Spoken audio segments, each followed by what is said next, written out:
Welcome back to Mac Stories Unwind. Today's show is brought to you by Collide. I'm John Voorhees, and with me is Federico Viticci. Hey, Federico. Hello, I'm back. Hi. It's good to have you, sir, but we had a very fun episode with Alex, who told us all about his iPod shuffle curtain, which, if you haven't listened yet, Federico, you owe it to yourself. I haven't listened yet, but I saw a picture, and I have no idea what's going on. So I will listen, because that looks like something, for sure. It sure looks like something. It really did. That's essentially what I said to him. I'm like, what I told him ultimately was, I'm glad you went into a career of making software and not physical products. So okay, that's where we left that one. But you should listen because it was kind of fun. But anyway, we are here with a brand new episode, and I don't know. You and I haven't talked a lot recently. We have a lot of catching up to do. What should we cover today in this episode? All right. So you wanted to surprise me with a hardware purchase of yours, and as it turns out, in this often happens at Mac Stories, I also wanted to surprise you with the same product. So we simultaneously bought the same thing. We didn't tell each other about it. And here we are with the same piece of gear that you are using, but I am not using. So you got the Audient Evo 4 USB audio interface, right? Yes. You got, okay. So I spoke about this on Connected when I was discussing the changes to my desk setup, which are still in progress, and maybe there'll be another update in September, who knows.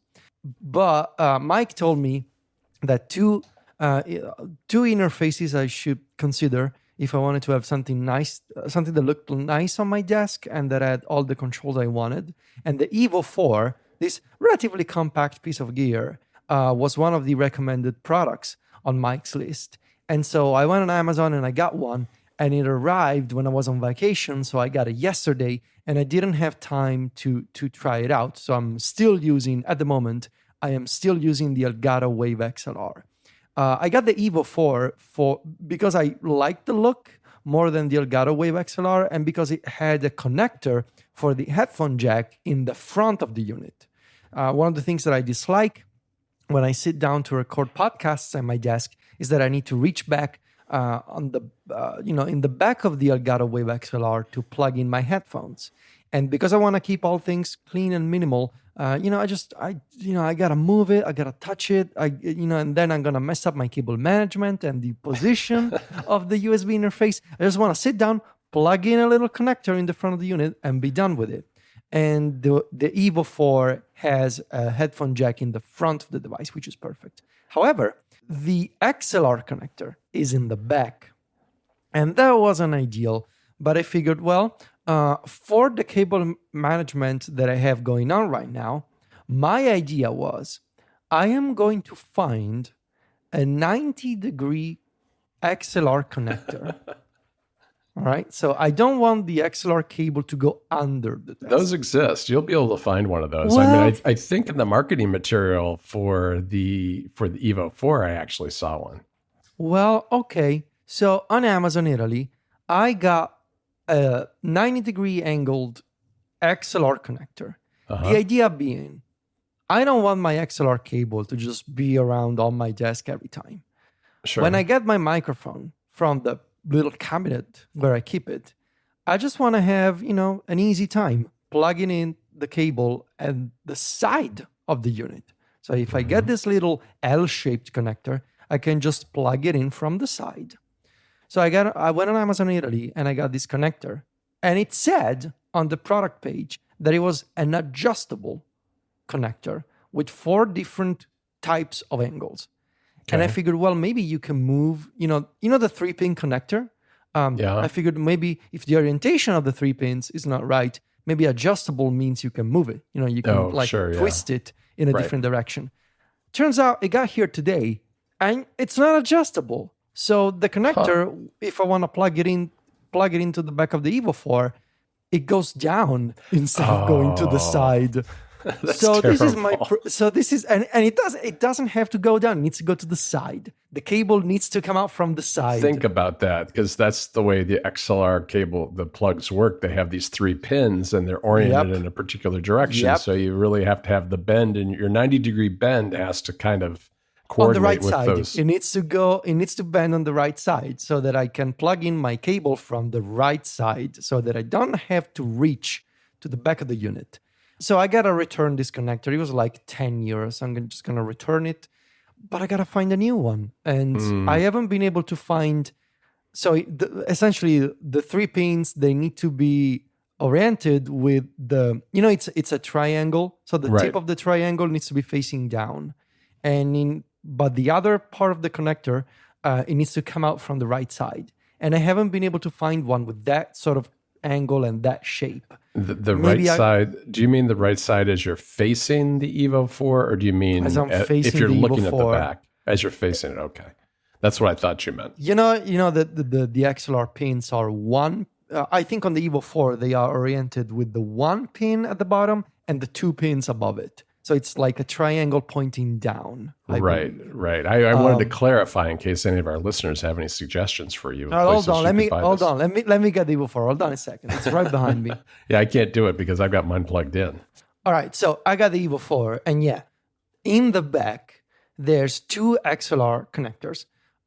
And they are arranged like I thought. So there's the 1 pin at the bottom and 2 pins above it. So if you visualize it, it's like a triangle pointing down. For some reason, I thought that the other way around was how XLR cables typically connect, but maybe I'm wrong about that. I don't know. I don't know. Still, on the Evo 4, this is what it looks like. And so, that's what I need to have. I need to have something with the pins pointing down, essentially, like imagine a triangle pointing down, and it needs to bend so that the other side of the connector comes out from the right side. It's an L-shaped. Yeah, and I haven't been able to find one. Maybe I should start looking on like international Amazon websites or professional audio shops online. Look at music shops that like Sweetwater and B&H and look at those because I think they ship internationally. Or if you have like a local, like a music shop that sells guitars and amps and things like that, you might be able to find it in a place like that. I'm sure that there's something like that in Rome somewhere. But you're right. I actually looked at my Elgato Wave XLR and the triangle points down. So that's probably kind of the standard.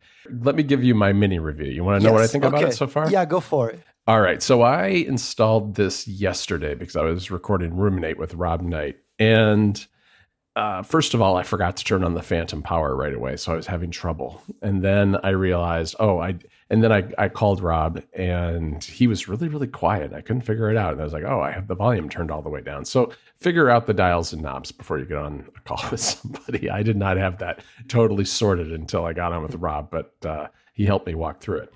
But first of all, it has lights around the dial. It's got a big knob, just like the Elgato Wave XLR. Yeah, very similar in that sense. Similar in that sense, although it's a rectangular object instead of like a panel pointing at you. And with the Wave XLR, one thing I also didn't like about it, other than the fact that the headphones plugged in the back, is that the lights on the outside stayed on all the time. Yes. To whatever level you had it, whether it was the gain you were showing or the volume or whatever. And I didn't like that. Now, this one doesn't do that.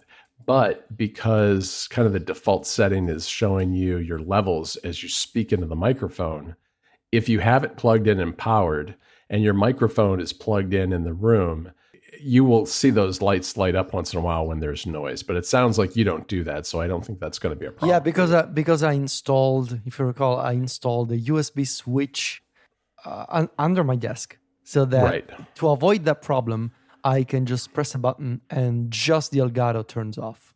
Okay. So what I've been doing is I've actually been unplugging the USB-C cable in the 2 days that I've had this and then replugging it into the front of my Mac Studio when I record, just because I don't want those lights. And the thing does get warm when it's plugged in. And I don't need any more sources of heat in this office with, it being hot here in North Carolina. So that's what I'm doing. And it's been it's a bit of a hack, but it's not a bad thing in general. I will say that this thing generates less heat than the Elgato XLR does, from what I can tell. That the Elgato one, if you actually picked it up after it had been plugged in for a while, the bottom was quite warm. So I'm kind of glad that it's not generating as much heat. The headphone jack is not 3.5 millimeters. So make sure you have an adapter for the kind of jack that you use, for instance, with a guitar. I think they're 1/4 inch, maybe. So I knew I had some of these somewhere in my office. It was one of those things. Wait a second. I'm sorry, John. What? I'm dumb. There's a screw on the adapter that you're meant to unscrew and rotate the pins. My God. You didn't look at this very carefully, did you, Ticci? It is adjustable. Oh, good. Well, I'm glad you discovered that before you took it back. Okay. Oh, I know what I got to do now. Okay, sorry. Please continue. Yeah, no worries. But yeah, you do need an adapter. Depending on what headphones you're using, you need the chunky, headphone jack, not the thin 3.5. And my Bear Dynamics have 3.5, so I had to go dig around and find myself an adapter, which I had, and I was glad I could find, because sometimes after having moved, I can't find things when I want to find them. But anyway, yeah, I like it. I liked it. I tried the functionality where it kind of listens to you speak for 30 seconds and then sets the gain. Did a good job of that. I watched a few reviews online. It did a good, it sounds like people are generally happy with this. And it seems to drive the Bear Dynamic headphones better than the Wave XLR in terms of the volume it can put out, because these are kind of high impedance headphones as I understand it. Mm-hmm. So that's the whole review right there. I mean, it's good. It's like it literally you and I bought it. So we bought it for the same kind of dumb reason, which is we wanted a headphone jack on the front. But I can't tell you how much it drove me bananas to have my God, that in the back, because I record 2 or 3 things a week, and then I do the editing for our shows on Mac Stories, and that's a lot of plugging headphones in and out, and it's just a pain when you can't see the little tiny hole that's at the base and the back of this thing, the Wave XLR. So very, very happy with it. Yes, exactly. That was exactly my problem. Okay, so that's good to hear. And yeah, I should have looked more carefully, because I opened the product page again and I noticed that there was a photo showing the person unscrewing the little screw and rotating. It says, what does it say in this photo? Gently pull connector from housing and position into desired angle. Yeah, do be careful, because what you don't want to do is screw up your XLR cable, because if you get a bad connection, you won't sound as good as you normally do. Mm-hmm. Yeah, you'll end up with static or something. I will be careful. This episode of Mac Stories Unwind is brought to you by Collide. If you work in security or IT and your company has Okta, this message is for you. Have you noticed that for the past few years, the majority of data breaches and hacks you read about have something in common? It's the employees. Hackers absolutely love exploiting vulnerable employee devices and credentials. But it doesn't have to be that way. Imagine a world where only secure devices can access your cloud apps. In this world, phished credentials are useless to hackers, and you can manage every OS, even Linux, from a single dashboard. Best of all, you can get employees to fix their own device security issues without creating more work. The good news is you don't have to imagine this world. You can just start using Collide. Collide is a device trust solution for companies with Okta, and it ensures that if a device isn't trusted and secure, it can't log into your cloud apps. Visit collide.com/MacStoriesUnwind to watch a demo and see how it works. That's KOLIDE.com/MacStoriesUnwind. Our thanks to Collide for their support of the show. All right. So before we talk about your pick, I figured I wanted to do, sort of a quick summer recap, right? Because I've been on a few vacations this summer, thankfully. I feel like I needed to catch up after many years of not taking a break. And so instead this year I thought, well, I'm going to take 4 breaks. Maybe. You've become a professional man of the world, a real vacationer. Yeah. So, but essentially we ended up going to Spain twice. and like this wasn't the plan originally, and yet that's what happened in the end. So we went to Barcelona. We talked about my trip to Barcelona and my love for churros on a previous episode on Yes. This time we went with two of our friends to two destinations very close to each other. We went to Formentera, and then for 5 days, and then just for a couple of days in Ibiza. So let me tell you, quick recap. Ibiza, overrated, too crowded. We didn't exactly go for the nightlife and the clubbing. I mean, our friend, she's expecting, and we were not exactly the audience for going to a club. Right. We just wanted to, we went to a very nice hotel in this place called Cala San Vincent. Beautiful place, very relaxing, totally not the vibe of Ibiza. My man, Formentera was beautiful. Like, probably the best sea, the best beaches I've ever been to. Like, Yeah, you sent me a couple of pictures and they were just unbelievable. The water was so clear and blue. It was just gorgeous.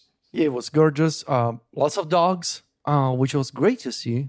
As is often the case, unfortunately, my region of Italy really isn't that progressive when it comes to accepting dogs at the beach. That wasn't the case for Formentera. Yeah, it was absolutely stunning. Like warm water, transparent, blue colors. It was beautiful. But the problem is, what I was sort of expecting, being not that far away from Barcelona, to find churros, right? Right. They didn't have any churros in Formentera, unfortunately.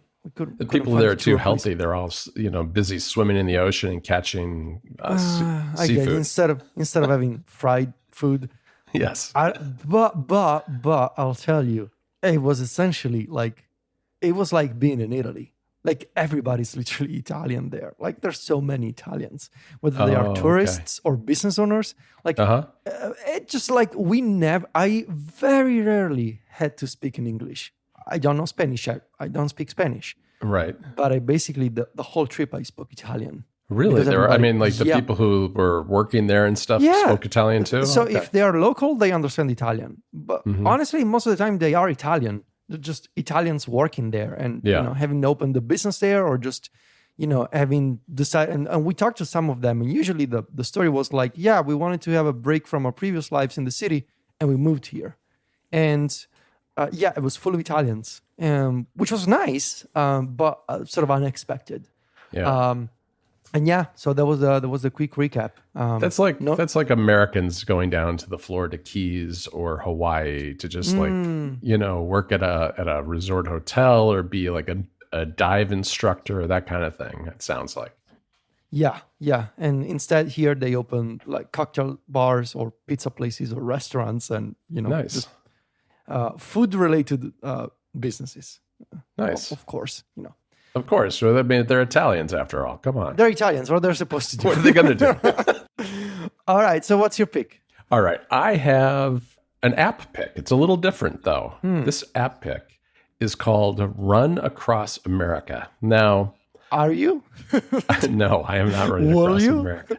So there's an interesting story behind this app, because when the pandemic hit, you couldn't do road races. So, a lot of competitions that people would run in the United States were banned, basically. So this company that did a lot of the software for tracking, what people's times and what place they came in and everything, built an app called Run Across America. And the idea was to have virtual races anywhere in America where they would show, who did what and how many miles total everybody did and everything like that.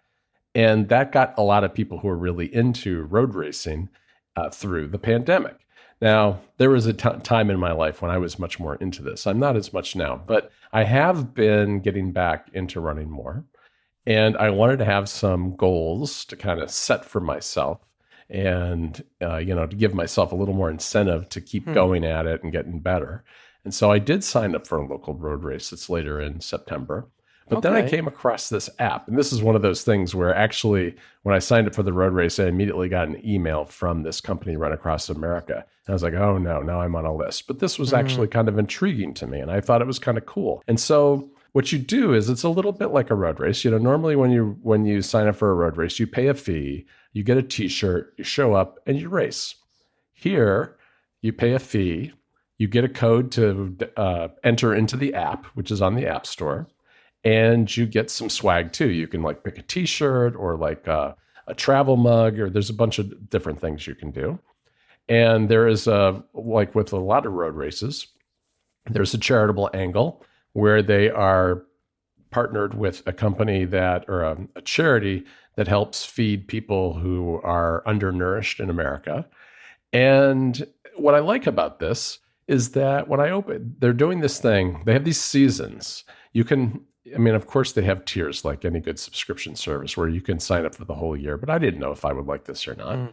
So I signed up for what they called the Fall Frenzy. And the Fall Frenzy Fall began frenzy. on August 23rd and it goes through to Halloween, October 31st. And what you do is you open the app and you set a goal for yourself. You set a goal for how many kilometers you're going to run over that period of time. So I thought about it and I looked and I came up with a number. And it also, it turns out, counts not just running, but walking. And I do a lot of that. So I went in and you can change your goal at any time. So I went in and I increased my goal. And when you do this, once you have the app set up, it will track, how far you've gone and where you are in your meeting your goal. And you can see things like what other people are doing. Like I can go to log an activity and it will tell me, oh, there are 42 people currently active. So that's a little bit of an incentive. And it tracks your streak, tells you how far you've gone. I've gone 22, a little over 22 of my 240 kilometers that I'm trying to cover by October. And then they have events along the way. They have like badges. First of all, they have badges, just kind of like, Apple does with the fitness app, where Mhm. once you hit 5K or 50K or whatever it happens to be, you get a badge. And then they'll have like this weekend is Labor Day in America. So there'll be a Labor Day 5K where essentially you have 3 days, basically the extended weekend, to participate in just kind of your own personal 5K and record your run, and then you'll get a badge for that, I suppose. But it's pretty neat. And there's also a team aspect. You can set up a team or join a team. Some of the teams are like regional, like Northeast America, Southeast America, the Midwest, that kind of stuff. I do not have a team. I have not signed up for a team. Okay. I have been thinking about creating a team and seeing if there are any Mac Stories readers or anybody on like Mastodon or Threads who would like to join. And if anybody out there thinks that's a good idea, let me know, because I would like to get a team of not just, like one or two people, but maybe a dozen, maybe 2 dozen people. And Amazing. it's really not, it's one of those things where it's like, it's very low key. It's as competitive or as low key as you really want it to be. Because if you have a team, you can kind of chat in between the people who are doing it. And when you post your stuff about when you update your distance, you can post a selfie. There's kind of a social aspect to that, of yourself all hot and sweaty, which I haven't done because I don't know. I'm not going to post sweaty selfies just yet, but maybe I'll get there. But yeah, this is something I've been doing, and I think it's been kind of fun. I mean, it definitely makes you think about it, because if you pop into the app every now and then, it says, "Oh, you're on target with your goal in terms of like the average number of kilometers you covered." It's kind of nice to see that, and if you're behind, it gives you a little kick in the pants to get out there and do something, which is part of why I was out this morning early, running longer than usual. Very nice. Well done. I love it. Keep us posted on how this goes. Yeah, definitely. So yeah, tell me if you think it would be fun to have a team. Let me know on Mastodon or Threads, and I don't know, I'll set it up. It's very easy to set up, and I just have to get like a link and share it somewhere to do that. So All right.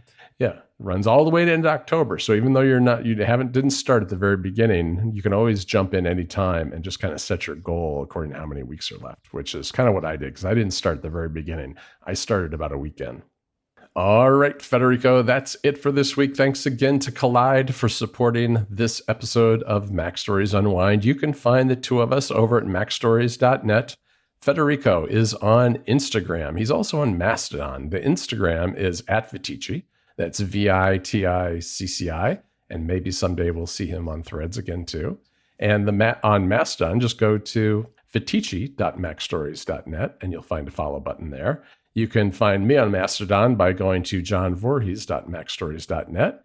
And on Instagram and Threads, I'm John Voorhees, JOHNVOORHEES. Talk to you next week, Federico. Ciao, John.